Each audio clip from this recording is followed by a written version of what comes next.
Alright class, today we're going to be looking at DNA, heredity, and genetics, seeing how offspring's traits get passed on from their parents, and the possibilities that the offspring will be based on their phenotypes and genotypes.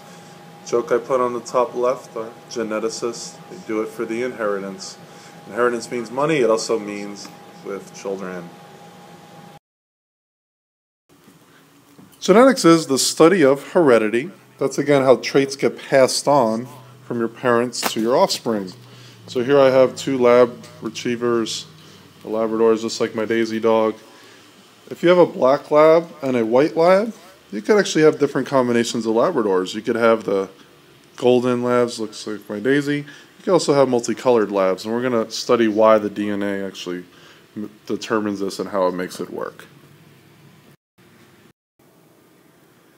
The main scientist that studied heredity was called Gregor Mendel. Mendel noted that the size of different pea plants varied. He was actually a monk that saw a big garden, and some of them had really, really tall plants, others had fairly short ones. What he actually did is he crossbred these pea plants. He mated them together, and he wanted to determine what would happen to their offspring. He actually noticed very surprising results. So what Gregor Mendel did was he crossed two tall pea plants, and he always noticed that they were tall. He then crossed two short pea plants, and he noticed that they were always short. Now these were homozygous plants, as we'll talk about later. He actually determined that afterwards.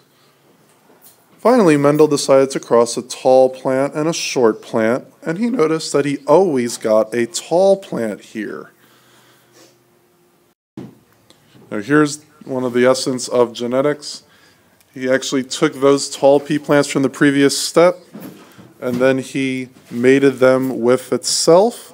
And the miraculous thing he found is 3 out of every 4 plants were tall, but 1 out of every 4 was actually short. How did we get from 2 tall plants to 1 short plant? That's the essence of genetics. What's interesting about this is Mendel didn't even know what DNA was. He actually just simply did experiments and he noticed results.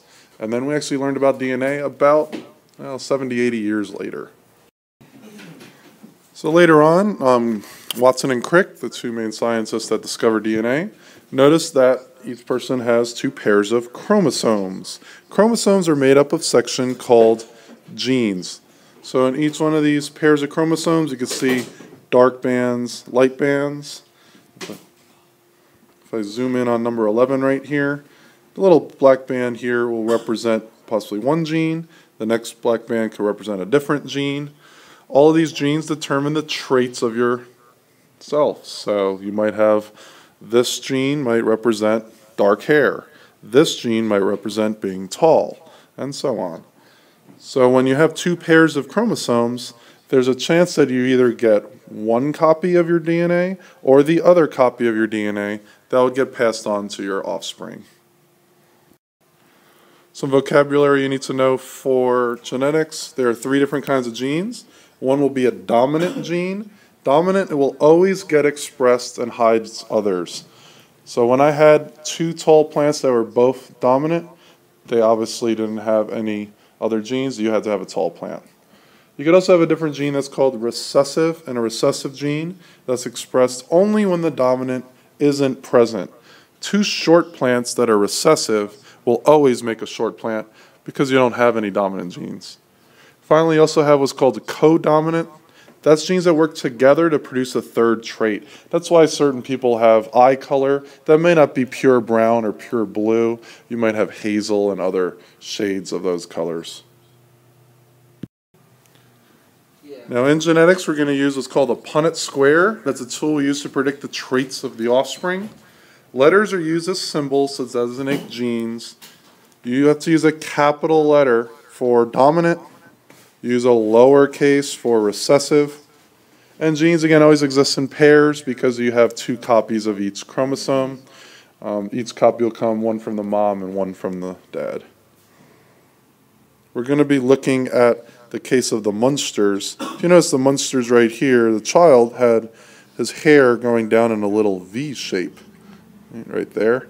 we're going to see why he actually got that shape and why some other kids may not necessarily get that.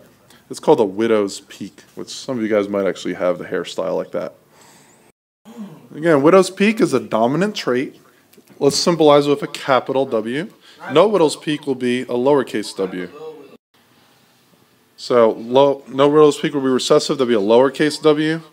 The father, that was Herman Munster. He did not have any widow's peak. He had just straight hair. The mother did have a small widow's peak right here. So based on that, there's a chance that the child could get the widow's peak. It depends on whether the mother is homozygous or heterozygous. So let's say that the mom was homozygous dominant. Homo means same. That means you have 2 copies of the capital W homozygous gene. When you make your Punnet squares, you want to put the mom on top, dad on the side, and then cross your genes, okay? That's why in each case you're going to have a big W, a little w. Based on this possibility, there's a 100% chance all the offspring will have to have the widow's peak gene. It has one dominant, one recessive. So that's why the child had the widow's peak. Now, when that child has another kid, there's a chance that the kid may not get it because he is heterozygous. Hetero means different. Hair color is a different trait that's actually a little different from widow's peak. There's a co-dominant trait there. That's why you may not necessarily have pure black hair, pure blonde hair. You have different shades of brown and black, right? Brown and blonde are 2 true traits. Homozygous conditions will produce either brown or blonde hair. Heterozygous could produce red hair. That's why you do see some people with reddish hair. Let's say we have Snow White. Snow White obviously has black hair. And then we have Prince Charming. Prince Charming had blonde hair. Let's say dominant was Big B, so Snow White would be Big B, while Prince Charming's little b. When I make this cross, obviously I have to have Big B, little b each time. That'd be considered a heterozygous trait.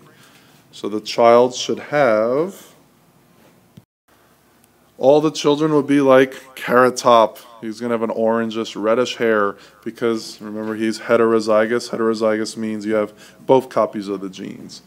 If any of you guys have any science questions for me, feel free to leave a comment down below or send me an email at kaminskyl@hayescisd.net.